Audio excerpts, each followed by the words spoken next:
Hello hi എല്ലാവർക്കും എന്നോട് പുതിയ വീഡിയോയിലേക്ക് സ്വാഗതം. ഞാൻ റിതു കൃഷ്ണ. നമ്മളിന്ന് ഡിസ്കസ് ചെയ്യാൻ പോകുന്നത് കേരള ഹിസ്റ്ററിയിൽ ഒരുപാട് ടോപ്പിക്കുകൾ നമ്മൾ ഡിസ്കസ് ചെയ്തു. കേരള നവോത്ഥാനം 4 ഭാഗങ്ങളായി തിരിച്ച് നമ്മൾ വളരെ ഡീറ്റെയിൽ ആയിട്ട് പറഞ്ഞു. അതിനുശേഷം പ്രാചീന കേരളം ഭാഗം 1ഉം ഭാഗം 2ഉം ആയി തിരിച്ച് നമ്മൾ ഡിസ്കസ് ചെയ്തു.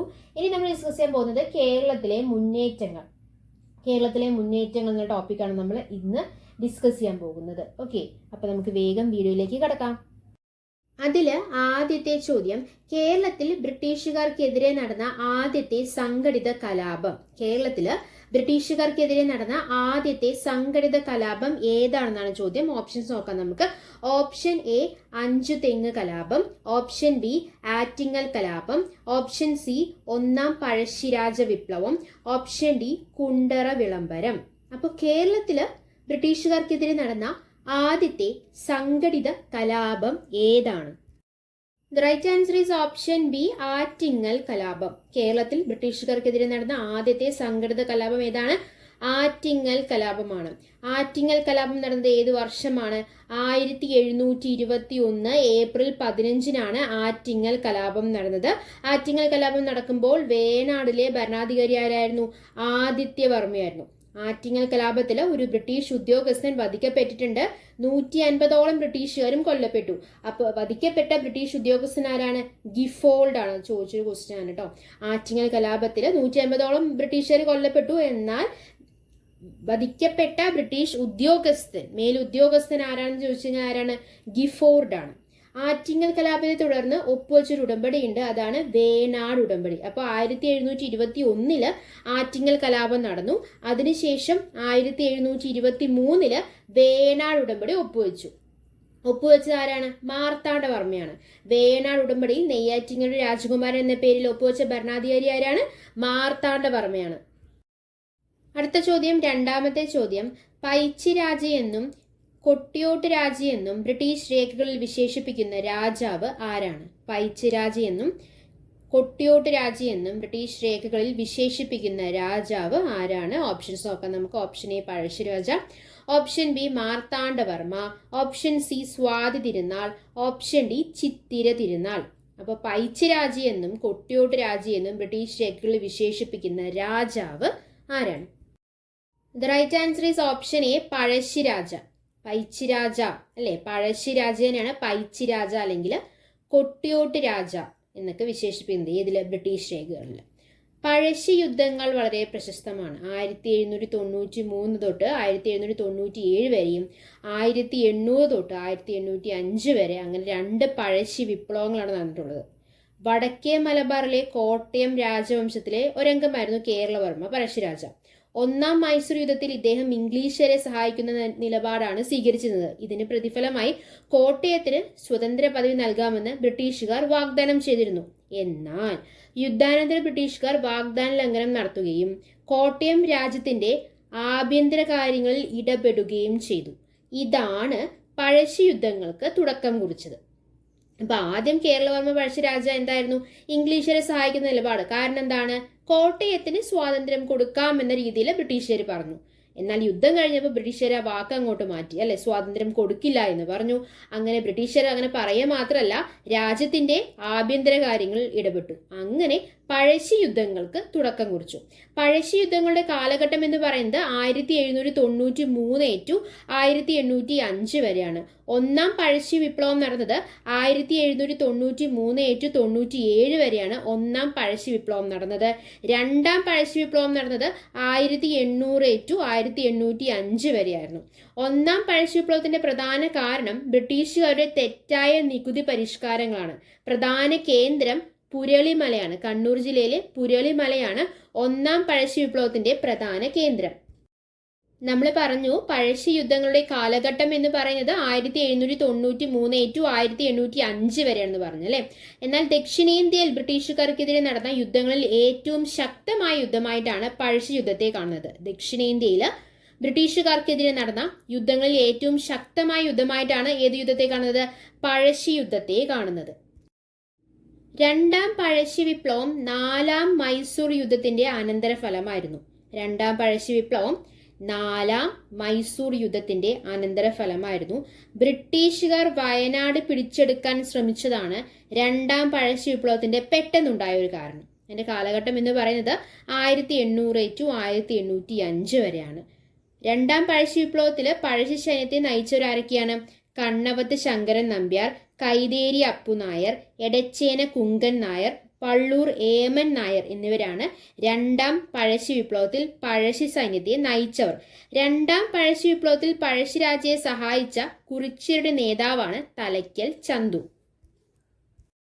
നമ്മൾ പറഞ്ഞു പഴശ്ശി യുദ്ധം അവസാനിച്ചത് 1805 അദ്ദേഹം വെടിയേറ്റ് മരിച്ചതും അതേ വർഷമാണ്, 1805. അങ്ങനെയാണ് ആ യുദ്ധം അവസാനിക്കുന്നത് അല്ലെ.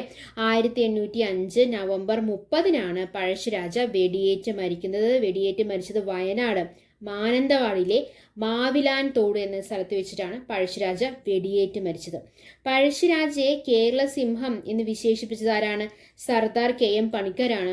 അദ്ദേഹം തന്നെയാണ് കേരള സിംഹം എന്ന പുസ്തകം രചിച്ചത്. അടുത്ത ചോദ്യം, മൂന്നാമത്തെ ചോദ്യം, താഴെ പറയുന്നവയിൽ ഗോത്ര കലാപം അല്ലാത്തത് ഏത്? താഴെ പറയുന്നവയിൽ ഗോത്ര കലാപം അല്ലാത്ത ഏതാണെന്നാണ് ചോദ്യം. ഓപ്ഷൻസ് നോക്കാം നമുക്ക്. ഓപ്ഷൻ എ നിൽപ്പു സമരം, ഓപ്ഷൻ ബി പനവള്ളി പ്രക്ഷോഭം, ഓപ്ഷൻ സി മുത്തങ്ങ പ്രക്ഷോഭം, ഓപ്ഷൻ ഡി ചാന്നാർ ലഹള. അപ്പോൾ ഗോത്ര കലാപം അല്ലാത്തത് ഏതാണെന്നാണ് ചോദ്യം. ഏതാണ് right answer? The right answer is option D Channar ലഹള. അപ്പൊ ഗോത്ര കലാപം അല്ലാത്ത ഏതാണ്? ചാന്നാർ ലഹളയാണ്. കേരളത്തിലെ ആദ്യത്തെ സാമൂഹിക പ്രക്ഷോഭം എന്നറിയപ്പെടുന്നതാണ് ചാന്നാർ ലഹള. ചാന്നാർ ലഹളയ്ക്ക് പ്രചോദനമായ ആത്മീയ നേതാവ് ആരാണ്? വൈകുണ്ഠസ്വാമിയാണ്. ചാന്നാർ ലഹളയ്ക്ക് പ്രചോദനമായ ആത്മീയ നേതാവ് ആരാണ്? വൈകുണ്ഠസ്വാമിയാണ്.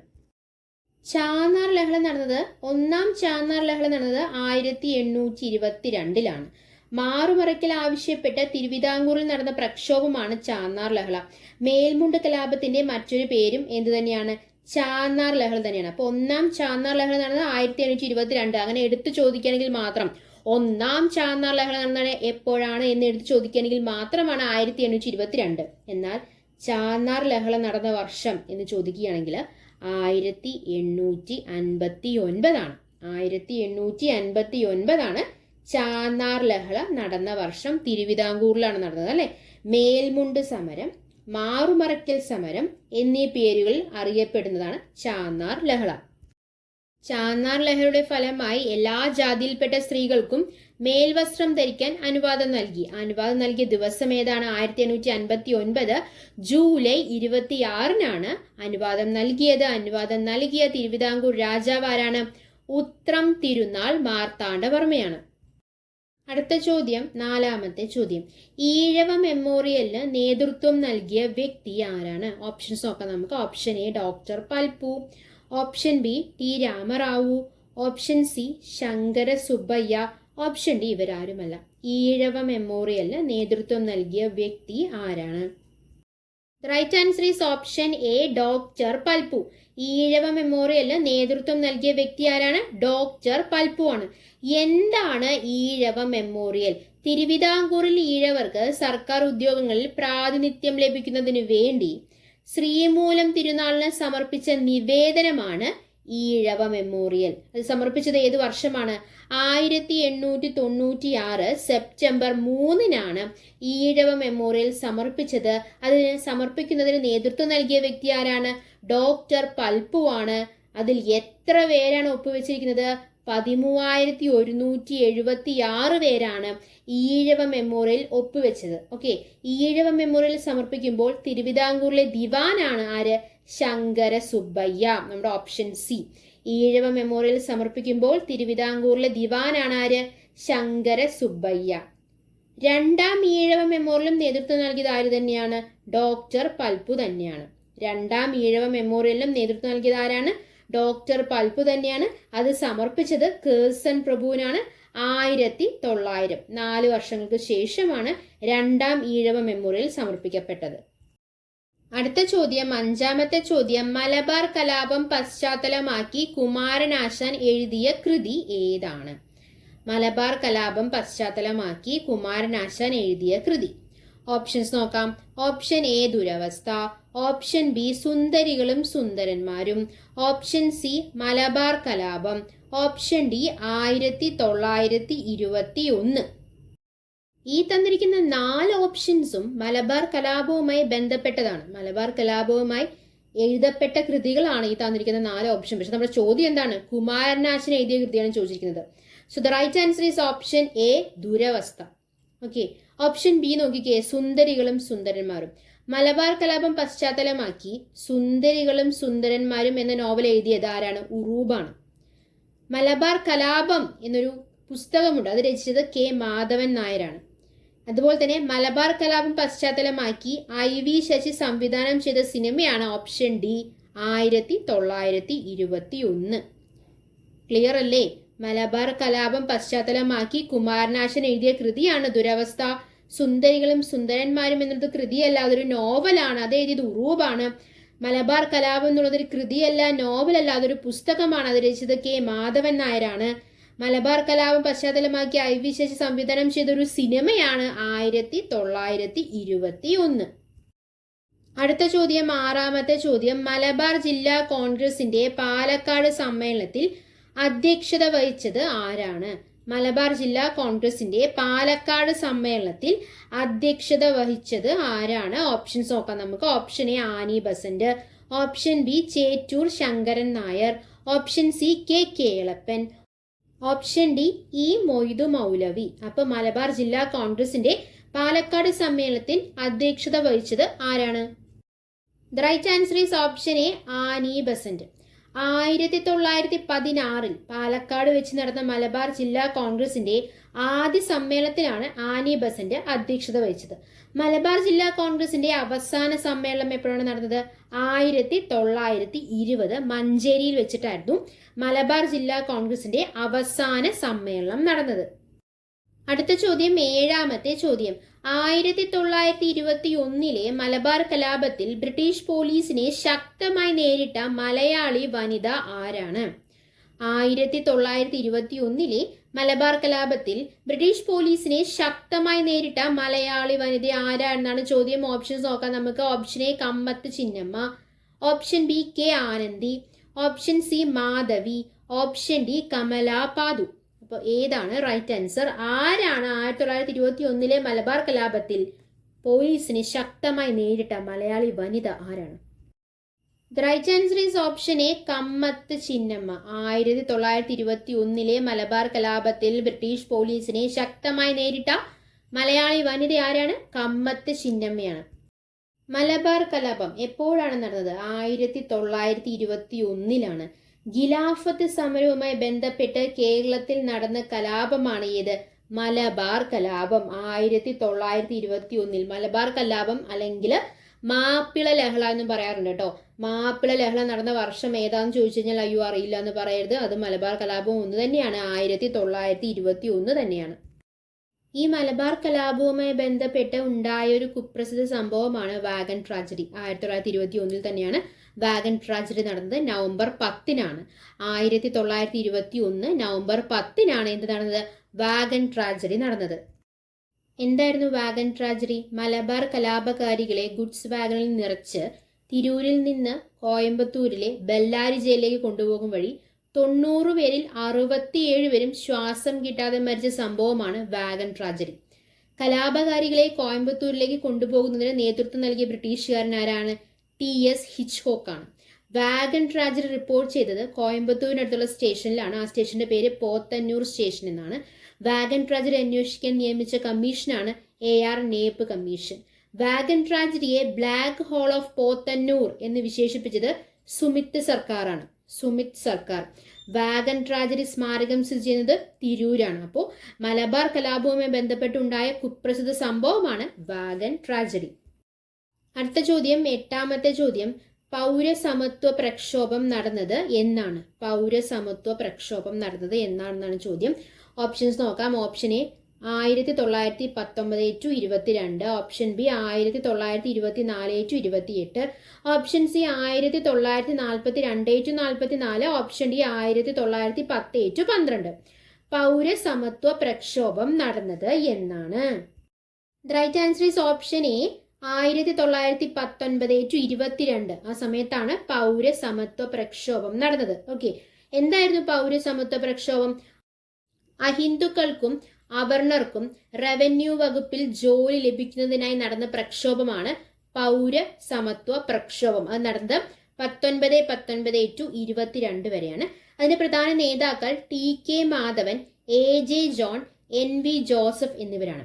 പൗരസമത്വ പ്രക്ഷോഭം നടക്കുമ്പോൾ തിരുവിതാംകൂർ രാജാവ് ആരാണെന്ന് ചോദിക്കാറുണ്ട്. ആരാണ്? ശ്രീമൂലം തിരുനാളാണ്. പൗരസമത്വ പ്രക്ഷോഭം നടക്കുമ്പോൾ തിരുവിതാംകൂർ രാജാവ് ആരാണ്?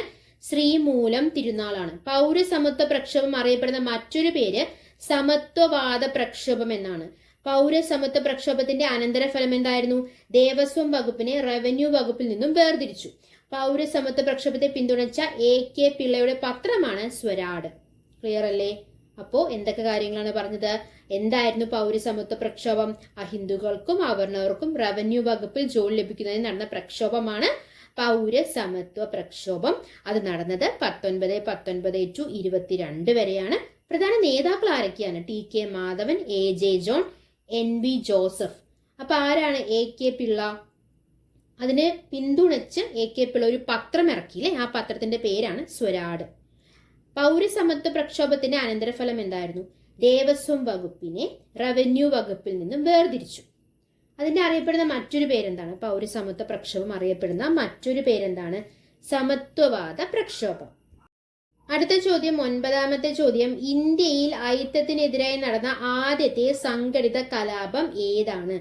ഇന്ത്യയിൽ അയിത്തത്തിനെതിരായി നടന്ന ആദ്യത്തെ സംഘടിത കലാപം ഏതാണ്? ഓപ്ഷൻസ് നോക്കാം. ഓപ്ഷൻ എ ശുചീന്ദ്രം സത്യാഗ്രഹം, ഓപ്ഷൻ ബി വൈക്കം സത്യാഗ്രഹം, ഓപ്ഷൻ സി ഉപ്പ് സത്യാഗ്രഹം, ഓപ്ഷൻ ഡി ഗുരുവായൂർ സത്യാഗ്രഹം.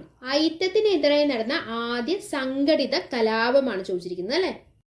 The right answer is option B Vaikom Satyagraha. 1924 നടന്ന വൈക്കം സത്യാഗ്രഹമാണ് ഇന്ത്യയിൽ അയിത്തത്തിനെതിരായി നടന്ന ആദ്യത്തെ സംഘടിത കലാപം. എന്തായിരുന്നു വൈക്കം സത്യാഗ്രഹം? വൈക്കം മഹാദേവ ക്ഷേത്രത്തിന് ചുറ്റുമുള്ള വഴികളിലൂടെ സഞ്ചാര സ്വാതന്ത്ര്യത്തിനായി നടത്തിയ പ്രക്ഷോഭമാണ് വൈക്കം സത്യാഗ്രഹം. അത് ആരംഭിച്ചത് 1924 മാർച്ച് 30-നാണ്. ആരംഭിച്ച വ്യക്തികൾ ആരൊക്കെയാണ്? കുഞ്ഞാപ്പി, ബാഹുലേയൻ, ഗോവിന്ദ പണിക്കർ. ഓരോ ദിവസവും അവർണ സവർണ വിഭാഗത്തിൽപ്പെട്ട 3 പേർ അവർണവർക്ക് പ്രവേശനമില്ല എന്ന് എഴുതിയ ബോർഡിന്റെ പരിധി കടന്ന് ക്ഷേത്രത്തിൽ പോകുക എന്നതായിരുന്നു സമരമുറ. നമ്മൾ പറഞ്ഞതിൽ 3 പേരാണുള്ളത് അല്ലെ. കുഞ്ഞാപ്പി, ബാഹുലേയൻ, ഗോവിന്ദ പണിക്കർ. അപ്പോൾ 3 പേര് അവർണവർക്ക് പ്രവേശനമില്ല എന്ന് എഴുതിയ ബോർഡിന്റെ പരിധി കടന്ന് ക്ഷേത്രത്തിൽ പോകുക എന്നതായിരുന്നു ഏത്? സമരമുറ. നമ്മൾ പറഞ്ഞു വൈക്കം സത്യാഗ്രഹം ആരംഭിച്ച വ്യക്തികൾ കുഞ്ഞാപ്പി, ബാഹുലേയൻ, ഗോവിന്ദ പണിക്കർ എന്നിവരാണെന്ന് പറഞ്ഞു. എന്നാൽ ഇതിന്റെ പ്രധാന നേതാക്കൾ TK മാധവനും KP Keshava മേനോനുമാണ്. TK Madhavan അയിത്തത്തിനെതിരായി Congress സമ്മേളനത്തിൽ ഒരു പ്രമേയം അവതരിപ്പിച്ചു. ആ പ്രമേയത്തിന്റെ പേരാണ് കാക്കിനാട സമ്മേളനം. അയിത്തത്തിനെതിരായി TK മാധവൻ പ്രമേയം അവതരിപ്പിച്ച കോൺഗ്രസ് സമ്മേളനം ഏതാണ്? കാക്കിനാട സമ്മേളനമാണ്. വൈക്കം സത്യാഗ്രഹം ഒരു വിജയമായിരുന്നു. വിജയകരമായി അവസാനിച്ചത് 1925 നവംബർ 23-നാണ്. അപ്പൊ വൈക്കം സത്യാഗ്രഹം കാരണം എല്ലാ ക്ഷേത്ര നിരത്തുകളും എല്ലാവർക്കുമായി, തിരുവിതാംകൂറിലെ എല്ലാ ക്ഷേത്ര നിരത്തുകളും എല്ലാവർക്കുമായി തുറന്നു കൊടുത്തുകൊണ്ട് വിളംബരം പുറപ്പെടുവിച്ചു. വിളംബരം പുറപ്പെടുവിച്ച വർഷം 1928-ആണ്. വൈക്കം സത്യാഗ്രഹത്തിന്റെ കാലയളവ് 603 ദിവസമായിരുന്നു. 603 ദിവസമാണ് വൈക്കം സത്യാഗ്രഹം നടന്നത്. വൈക്കം സത്യാഗ്രഹത്തിന്റെ വിജയത്തെ സ്വാതന്ത്ര്യത്തിന്റെ അടിസ്ഥാന തത്വം എന്നാണ് ഗാന്ധിജി വിശേഷിപ്പിച്ചത്. ഓക്കെ, അടുത്ത ചോദ്യം, 10ാമത്തെ ചോദ്യം. വൈക്കം സത്യാഗ്രഹത്തെ അനുകൂലിച്ച് വൈക്കത്ത് നിന്ന് തിരുവനന്തപുരത്തേക്ക് സവർണ ജാഥ സംഘടിപ്പിച്ച വ്യക്തി ആരാണ്? ക്വസ്റ്റ്യൻ ശ്രദ്ധിക്കണം. ഓപ്ഷൻസ് കണ്ടിട്ട് കൺഫ്യൂഷൻ ആവരുത്. വൈക്കം സത്യാഗ്രഹത്തെ അനുകൂലിച്ച് വൈക്കത്ത് നിന്ന് തിരുവനന്തപുരത്തേക്ക് സവർണ ജാഥ സംഘടിപ്പിച്ച വ്യക്തി. ഓപ്ഷൻസ് നോക്കാം. Option A Gandhiji, option B Mannath Padmanabhan, option C ME Naidu, option D EV Ramaswamy Naicker. ഈ 4 പേരും വൈക്കം സത്യാഗ്രഹവുമായി ബന്ധപ്പെട്ടവരാണ്. അപ്പൊ സവർണ ജാഥ സംഘടിപ്പിച്ച വ്യക്തിയാണ് ചോദിച്ചിരിക്കുന്നത്. So the right answer is option B Mannath Padmanabhan. എന്നാൽ മന്നത്ത് പത്മനാഭൻ ആരുടെ നിർദ്ദേശപ്രകാരമാണ് സവർണജാഥ സംഘടിപ്പിച്ചത്? അത് ഗാന്ധിജിയുടെ നിർദ്ദേശപ്രകാരമാണ്. ഇത് ചോദിച്ചിരിക്കുന്നത് ആര് നിർദ്ദേശപ്രകാരമാണ് സവർണജാഥ സംഘടിപ്പിച്ചു എന്നല്ല ചോദ്യം, ആരാണ് സംഘടിപ്പിച്ചത് എന്നാണ്. So the right answer Mannathu പത്മനാഭനാണ്. ഇനി ഓപ്ഷൻ സി നോക്കിക്കേ, MV നായിഡു. സവർണജാഥ നാഗർകോവിലിൽ നിന്ന് തിരുവനന്തപുരത്തേക്ക് നയിച്ചതാണ് ME നായിഡു. ഓക്കെ, നാഗർകോവിലിൽ നിന്ന് തിരുവനന്തപുരത്തേക്ക് സവർണജാഥ നയിച്ചത് ആരാണ്? ME നായിഡു ആണ്. ഇനി ഓപ്ഷൻ ഡി നോക്കിക്കേ, EV രാമസ്വാമി നായ്ക്കർ. മധുരയിൽ നിന്ന് വൈക്കത്തേക്ക് ജാഥ നയിച്ചതാണ് ആര്? EV രാമസ്വാമി നായ്ക്കർ. ഓക്കെ, അപ്പം നമ്മൾ കേരള ഹിസ്റ്ററിയിലെ കേരളത്തിലെ മുന്നേറ്റങ്ങളിലെ ഭാഗം 1 നമ്മളിന്ന് കംപ്ലീറ്റ് ചെയ്തത്. എടുത്ത കാര്യങ്ങളെല്ലാം നിങ്ങൾക്ക് വളരെ വ്യക്തമായി മനസ്സിലായെന്ന് പ്രതീക്ഷിക്കുന്നു. മനസ്സിലായിട്ടുണ്ടെങ്കിൽ നമ്മൾ ലേൺ എന്നുള്ള ചാനൽ സബ്സ്ക്രൈബ് ചെയ്യുക, സപ്പോർട്ട് ചെയ്യുക. Thanks for your time. By.